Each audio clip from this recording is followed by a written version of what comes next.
An unusually broad coalition of countries is calling out Beijing for its hacking practices. Its cyber espionage campaign is believed to target sensitive technology. Rallies in support of Falun Gong are happening from North America to Europe. The Chinese Communist Party has been waging a brutal persecution against the spiritual movement for 22 years. A surprise addition to the lineup of this year's Cannes Film Festival. A documentary is shining a spotlight on Hong Kong's 2019 pro-democracy protest movement.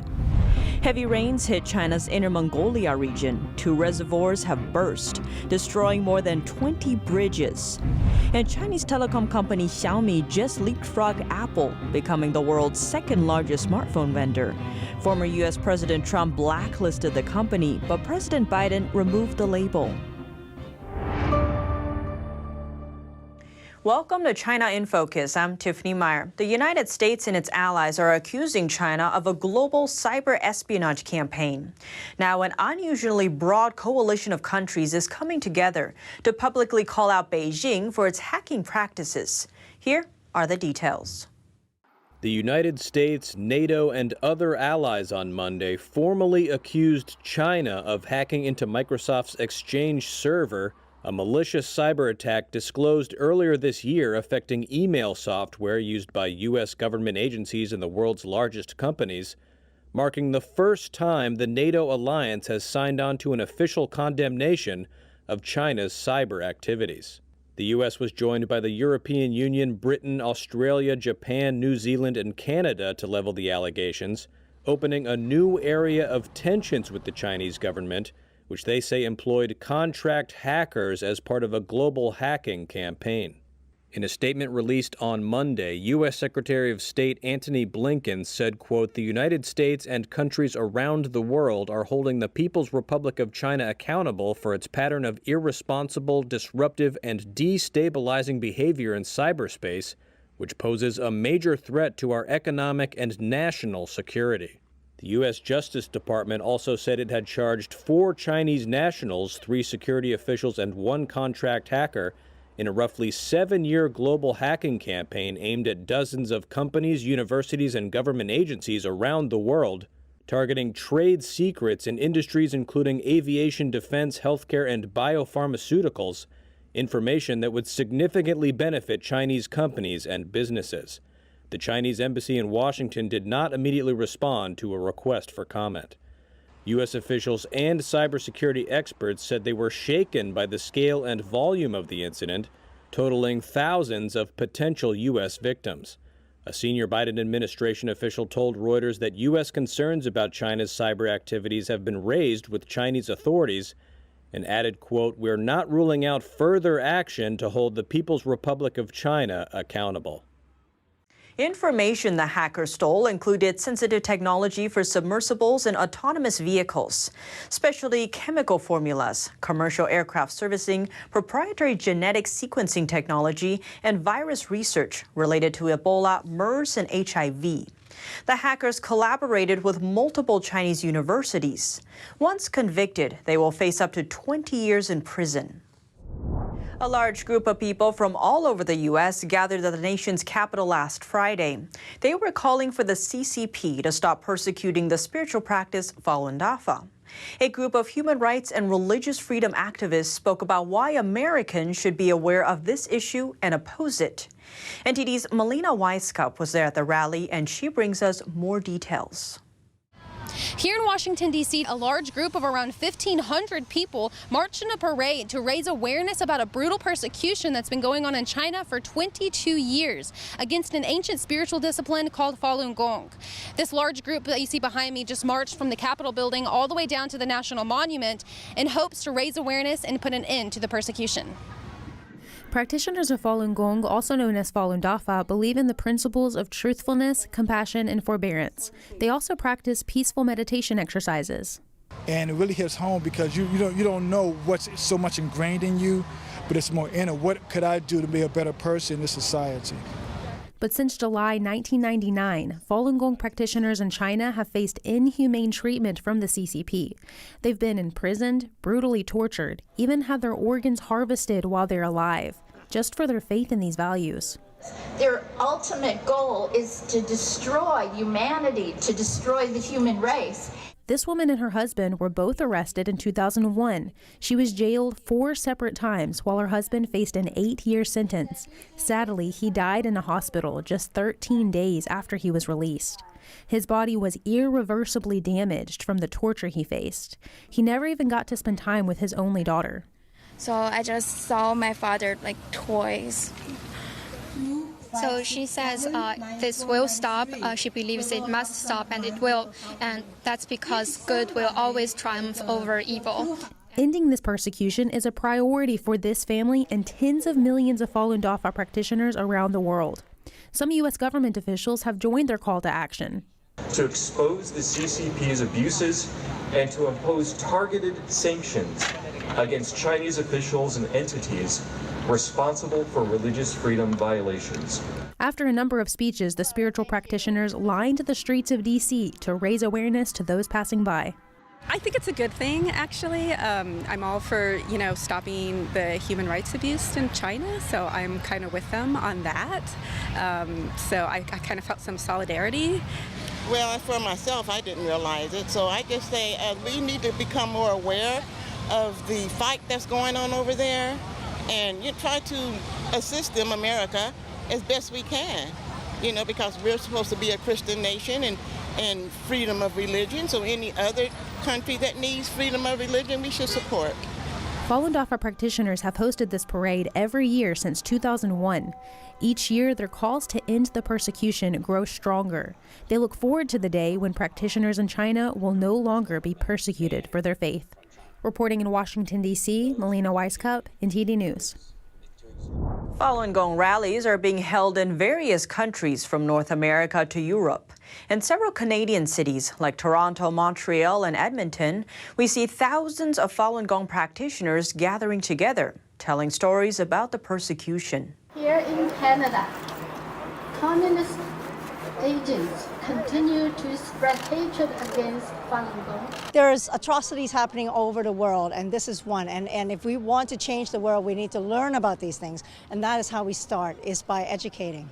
Millions of people around Canada have signed petitions to stop the persecution against Falun Gong in China, condemning the Chinese Communist Party's brutality. Imposing Magnitsky sanctions against those involved in these horrific abuses of human rights. By reducing the complicity of Canadians going abroad to receive those organs, we can reduce the demand and therefore reduce the violence and victimization. So passing that bill, expediting that bill. Falun Gong practitioners are also urging the Canadian government to call for the release of Canadians and the families detained in China for their faith.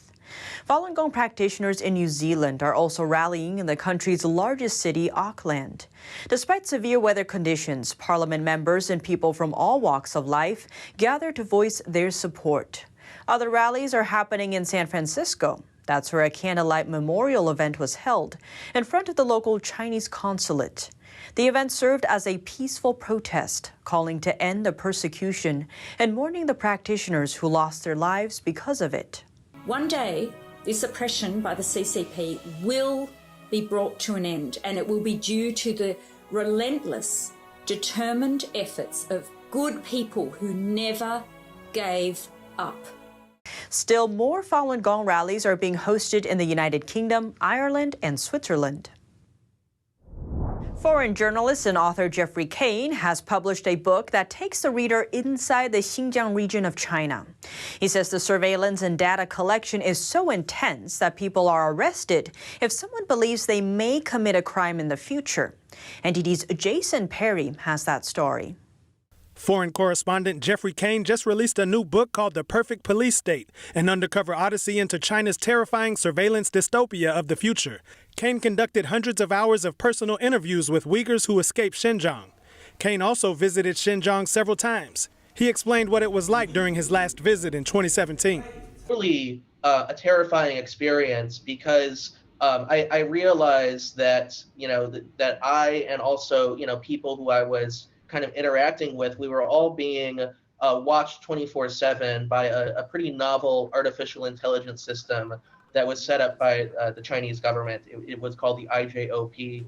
The IJOP stands for Integrated Joint Operations Platform. It's a type of surveillance system used by the Chinese regime. They collect information like text messages, camera data, how much electricity you use, and even which door you use when you leave your house. When you go into the market, there will be government cameras watching everyone, watching what they purchase. So if you purchase something like diapers for your babies, the AI system might raise your trustworthiness ranking. It says that you're more trustworthy because that means you're a good parent. But if you go to a section like the alcohol section and you're buying whiskey or whatever beer, your social trust ranking might go down. You might be considered untrustworthy because it means you have some kind of problem, or you're just not, something's wrong with you.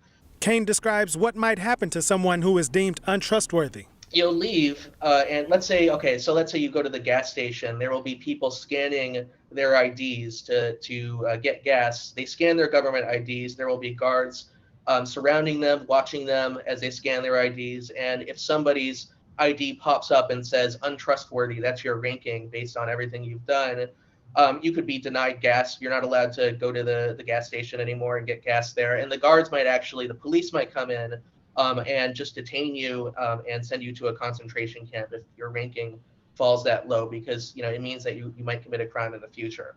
This label can have immediate and drastic effects.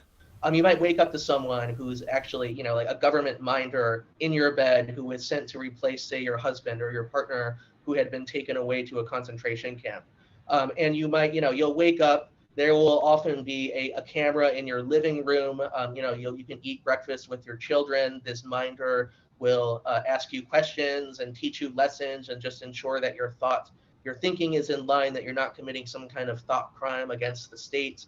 He says even though the U.S. has the same technology in its military and police, the data can't easily be used in such extreme ways. That's because the U.S. is not under a one-party system. Kane believes cybersecurity should be a top priority. That's why he stores important information on a secure USB instead of uploading it to the cloud. Jason Perry, NTD News. A documentary from Hong Kong was a surprise addition to this year's lineup at the Cannes Film Festival. It's shining a spotlight on Hong Kong's 2019 pro-democracy movement. Lucy Fielder has more. A documentary by Hong Kong filmmaker Kiki Chow was a surprise addition to this year's lineup at the Cannes Film Festival. These stills are from Revolution of Our Times, which chronicles the 2019 pro-democracy movement and shines a light on protesters' stories and their clashes with police. China introduced a sweeping national security law a year ago to crack down on what it deems subversion, secessionism, terrorism and collusion with foreign forces. Chow turned activist in 2019 and was inspired to get filming when he saw city workers like cleaners engage in small acts of resistance. He hopes the movie will help the movement live on. Reuters caught up with him in Hong Kong in June. I'm a Hong Konger. I'm also a film director. What I have is my camera. I wanted to be involved in this movement. As long as I have a talent, I have a place in this movement. My identity gives me a sense of responsibility. I hope I can show people that Hong Kongers who work in the film industry are not absent from the movement. The Hong Kong government recently brought in guidelines allowing authorities to censor films on the basis of safeguarding national security. Cinemas, universities and art galleries have cancelled screenings or exhibitions of protest-related works. Chow said he worked freely on the documentary, doing his best not to think about the red lines. During production, it wasn't just my own fear I had to face. The most difficult thing was that I had to deal with other people's fears, including those from news outlets, independent journalists and online media. Many people are facing struggles of their own. After the national security law was put in place, many people refused to let me use their footage. Cannes organisers said they kept the screening under wraps, partly because the film wasn't finished until the last minute, but early clips had piqued their interest. Festival director Thierry Frémaux said Cannes was proud to put Revolution of Our Times forward. It showed how cinema can shine a light on important moments in world news. Coming up, heavy rains hit China's Inner Mongolia region. 2 major reservoirs have burst, destroying more than 20 bridges. Authorities have since issued an emergency response order. More on that after the break.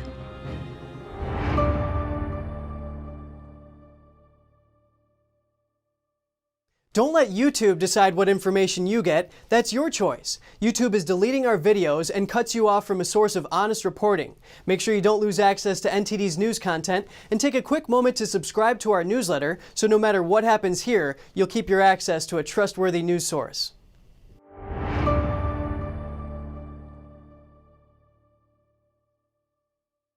Two major reservoirs have burst in China's Inner Mongolia region. Heavy rains led to the structure's failure, destroying 22 bridges. Authorities have since issued an emergency response.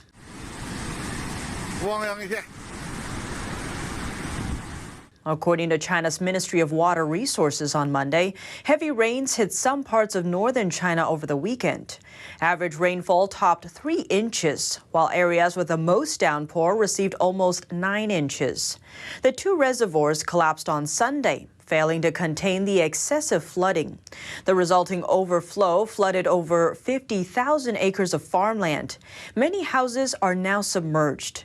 Videos of the scene shows cars struggling to move through the deep water. Nearly 20,000 residents have felt the flood's impact. Chinese state-run media outlets have not reported any casualties, though we can't verify that independently. One local explained that nearby crops were destroyed, but houses seem okay. She told a Chinese media outlet that most cell phone signal is down in her village. Only one carrier service is still active, and phone calls go through intermittently. Teachers and public servants in many provinces across China are ordered to return their bonuses to authorities. Their future bonuses are also suspended. Analysts say this may indicate that local governments in China are on the brink of bankruptcy. A growing number of Chinese local authorities are asking their public servants and teachers to give back the bonuses they earn. This is happening across many provinces, both in financially stable Guangdong and in relatively impoverished Jiangxi. Senior media professional Huang Jinchu takes it as a sign that local governments are in heavy debt. The local authorities will offend public servants by doing so. But why do they have to do it anyway? That's because the local treasuries are too poor. Among them, Dixing City in Guangxi Province is asking teachers to return both their seasonal and year-end bonuses on the same day. According to US-based Radio Free Asia, that amount exceeds a teacher's total annual salary, and this is only a tip of the iceberg. Public data showed that China's fiscal deficit rate grew by 30% in the first half of 2020, and local debt surged by almost $530 billion. Among China's 31 provinces and special municipalities, only Shanghai has a fiscal surplus. The Chinese Finance Ministry says the country's 2021 budget deficit will continue to rise. According to Huang, the root cause of the local government's struggling situation has to do with China's 1994 tax sharing reform. The reform largely restructured the tax allocation system between the central and the local governments.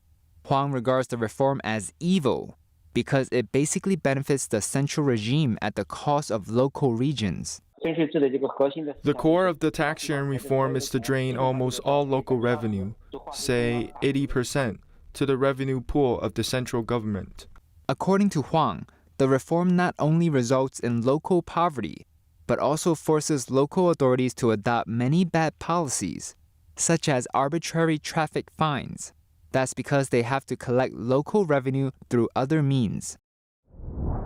A U.S. military aircraft landed again in Taiwan on Monday, and a Chinese state-run media is very unhappy about it.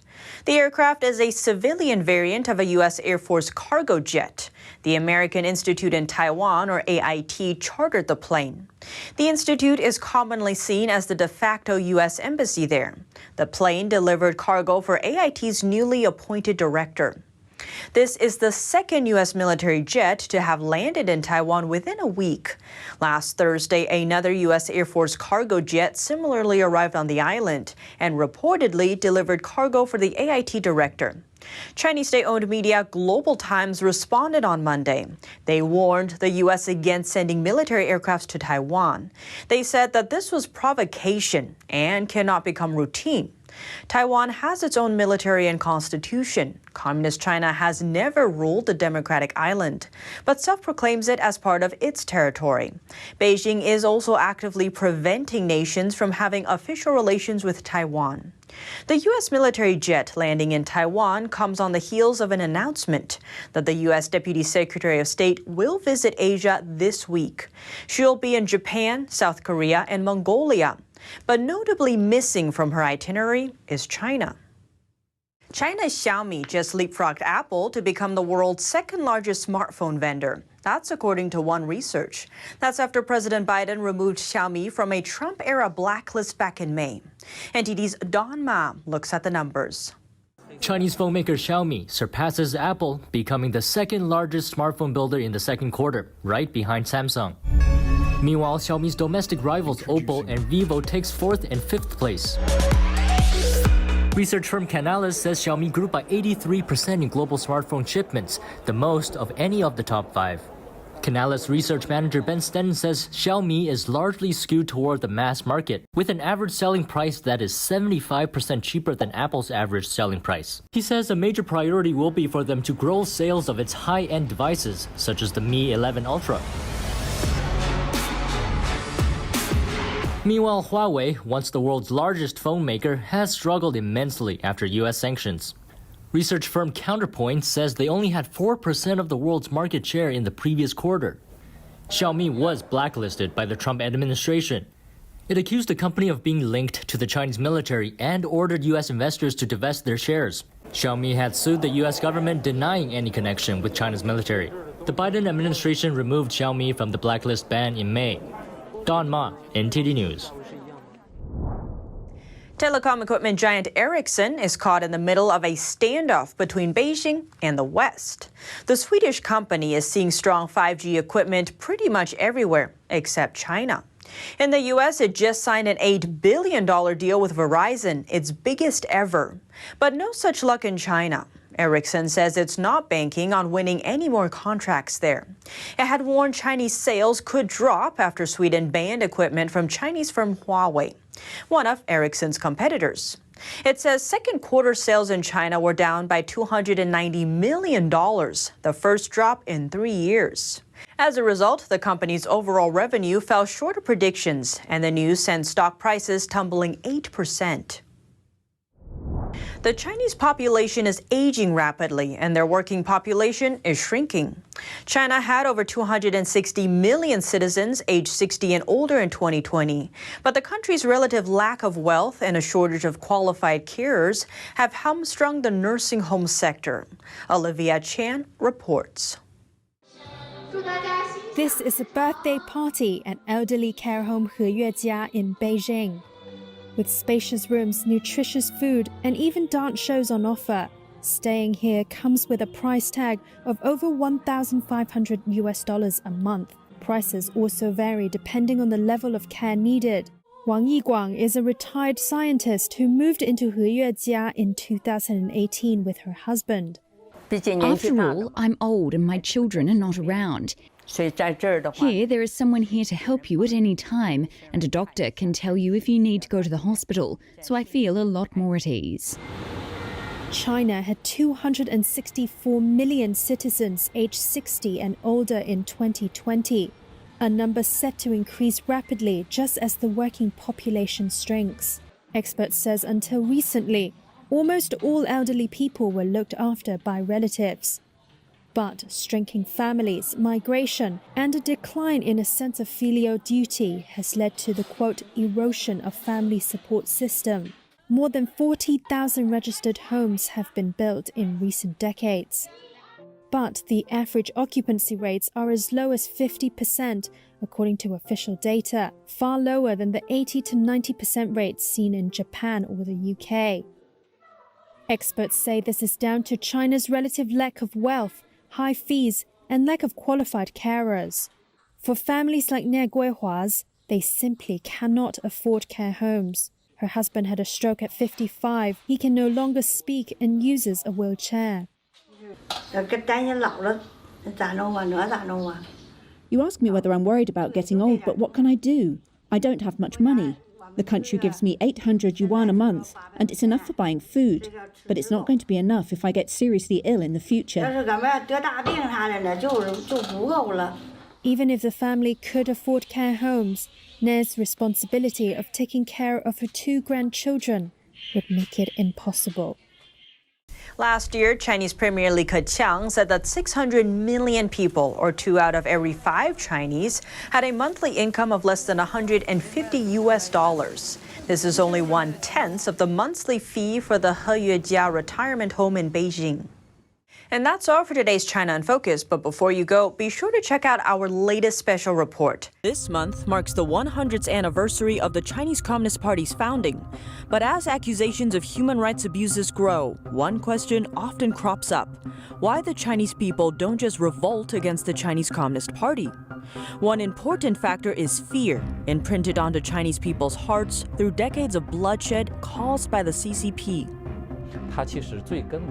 In fact, its fundamental purpose of the killing is to create and maintain an atmosphere of fear, and then use this fear to maintain its rule so that the people don't dare to resist or oppose the CCP. In this special report, we look at the grueling facts about that killing and even human cannibalism, and why experts warn the world should watch out for the spread of communism, or else risk the same tragedies that happen in mainland China striking in their own backyards. Be sure to check it out on Epoch TV. China in Focus is partnering with the platform. That's where you can watch our exclusive content every Friday night. To subscribe, click epochtv.com/China in Focus. Thanks for watching, and see you tomorrow.